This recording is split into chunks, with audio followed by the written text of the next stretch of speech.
Hi friends, आज मैं जो पोएम शुरू करने वाला हूँ उसका नाम है was this the face that launched 1000 ships. ये जो पर्टिकुलर पोएम है उसको लिखी थी क्रिस्टोफर मार्लो ने। Christopher Marlowe is an English poet who belong to Elizabethan period, यानी जब क्वीन एलिजाबेथ इंग्लैंड की महारानी थी उसी समय ये कविता लिखी थी क्रिस्टोफर मार्लो ने।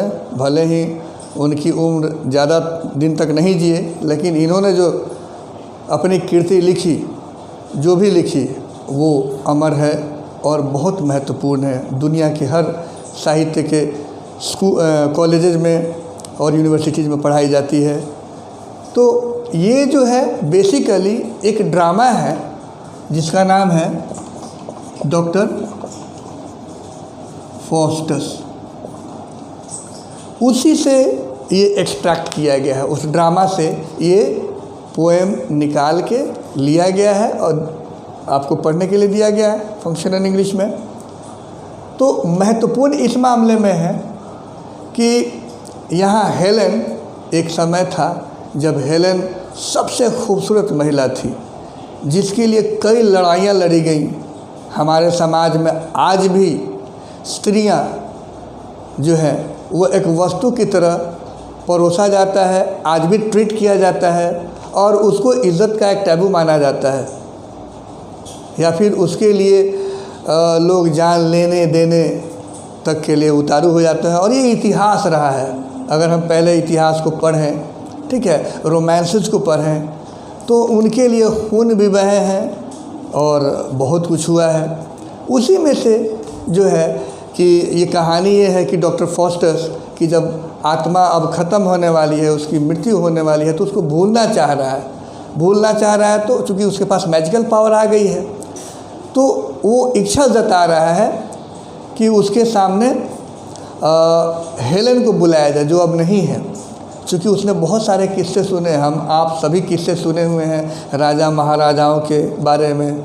हम अगर महात्मा गांधी की बात करते हैं तो हमें बड़ी, जब उनके बारे में बहुत कुछ बातें जानते हैं, ठीक है, कि वो कैसे महापुरुष थे, तो एक मन में इच्छा होती कि काश उन्हें देख पाते, जीवित लिविंग देख पाते। जो भी महापुरुष हुए हैं जिन्होंने क्रांति लाई या समाज को एक बेहतर स्थिति में लाने की प्रयत्न की, चेष्टा की, कोशिश की, तो काश उस महापुरुष को या ऐसी स्त्रियों को भी हम देख पाते।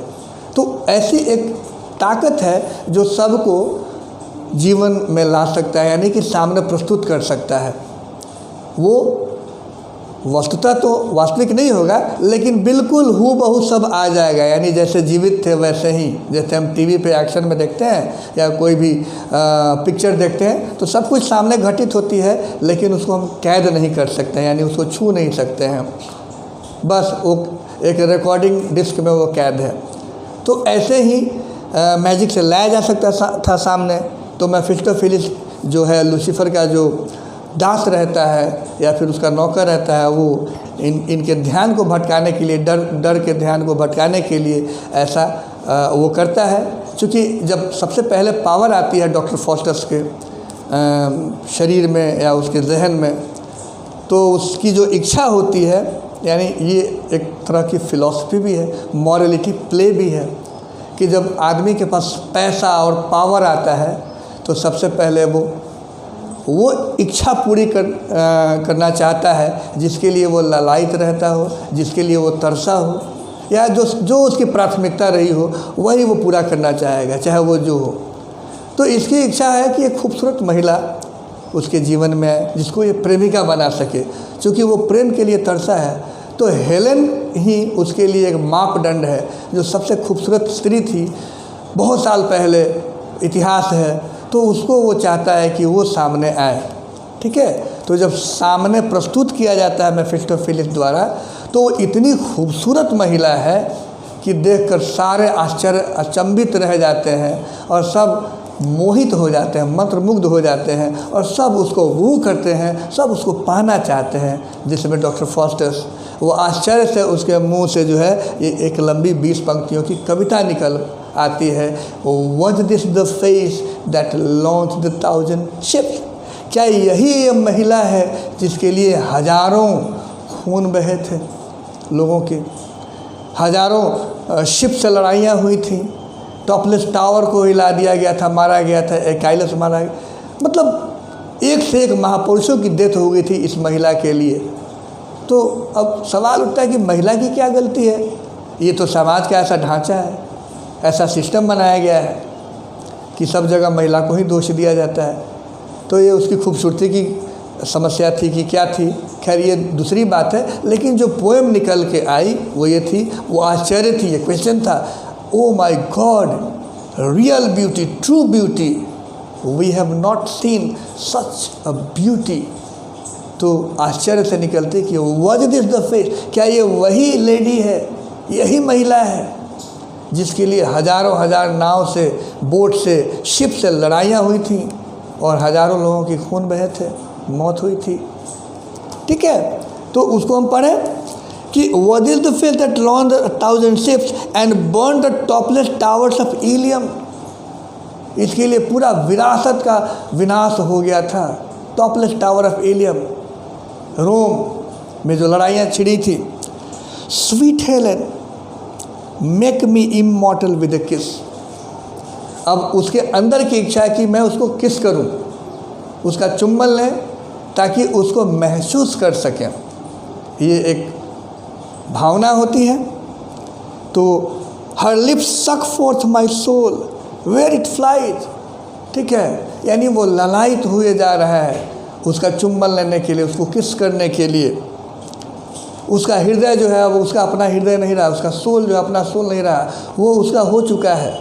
जब किसी से किसी को प्रेम होता है तो उसकी जो हृदय है वो उसका नहीं हो पा के वो किसी के साथ हो जाता है, उसी के साथ हो जाता है। कम हेलेन, ठीक है, जब सामने वो आग प्रतीत होती है तो ये एड्रेस करता है, कम हेलेन, आओ, come give me my soul again. ठीक है, क्योंकि मैंने दिल दे दिया। देखते ही ऐसा होता है, कोई चीज़ जो है वो खूबसूरत इतनी होती है कि हम उसको दिल दे बैठते हैं, खूबसूरत फूल को देखकर भी। ठीक है, और ये तो व्यक्ति है, तो दुनिया में सबसे जो अट्रैक्टिव ब्यूटी होती है वो स्त्री होती है, ऐसा माना गया है। बहुत सारे फिलोसफर्स ने लिखे हैं, बहुत सारे कवियों ने लिखे हैं और राइटर्स ने लिखे हैं।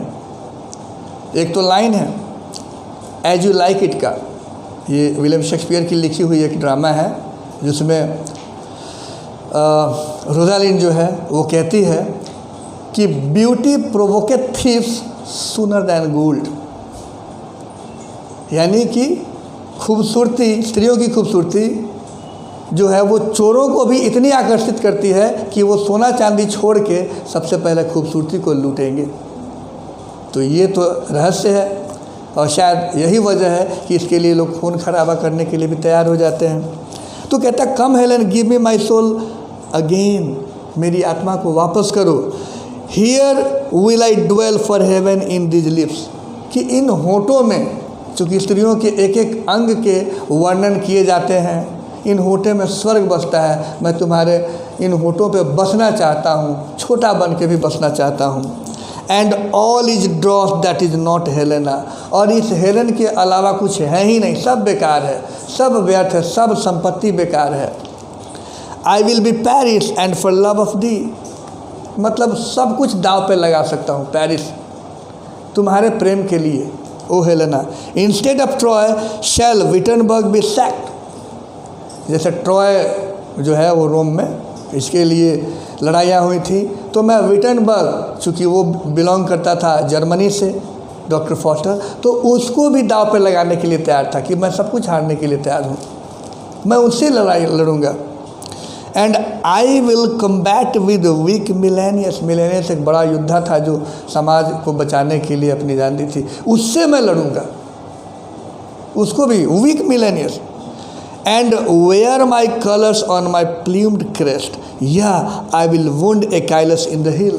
एकाइलस एक बड़ा योद्धा था, उसको भी मैं, वो जीता था, ठीक है, उसको मैं हरा के, उससे लड़ाई लड़के उसको मार के मैं तुम्हें जीत लूँगा। ठीक है, जब ऐसा सनकी प्रेम होता है तो लोग कहते हैं, वायदे करते हैं कि तुम्हारे लिए मैं कुछ भी कर सकता हूँ, किसी की भी जान ले सकता हूँ। और ऐसा हो सकता है अगर वो प्रेम अगर नेगेटिव है तो वो कुछ भी करवा सकता है। यानी स्त्रियों में इतनी शक्ति है कि कोई प्रेमी से कुछ भी करवा सकती है वो।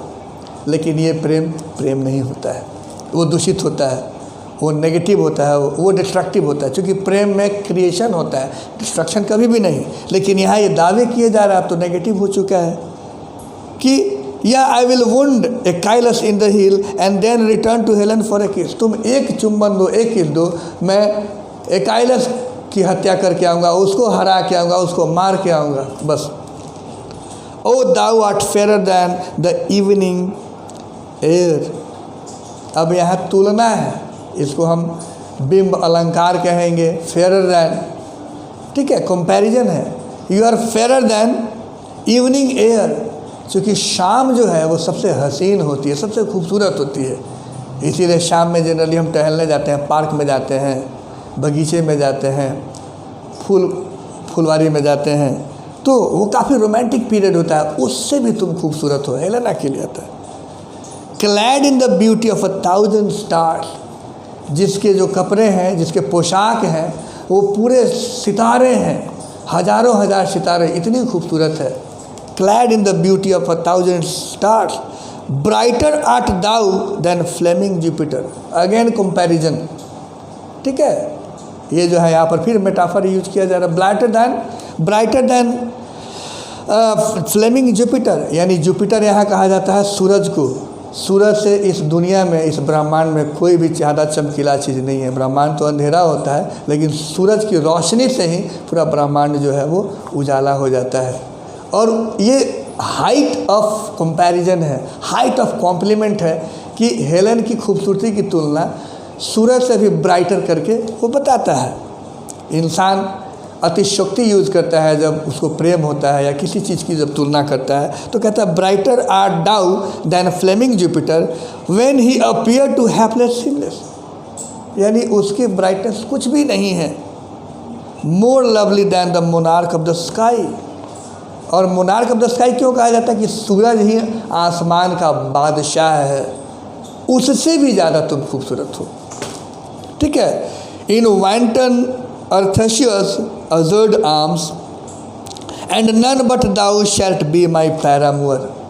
अब इस खूबसूरती से वो इतना ज़्यादा आकर्षित होता है, इतना ज़्यादा मोहित होता है, या फिर यूँ कहें कि इन्फेचुएटेड होता है कि कहता है कि शी विल बी माई पैरामूर। पैरामूर का मतलब होता है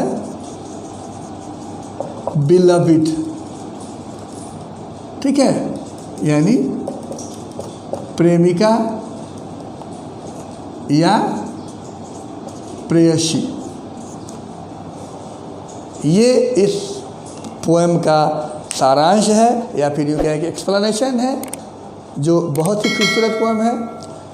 I hope you like it. Thank you very much. Keep on watching and subscribing.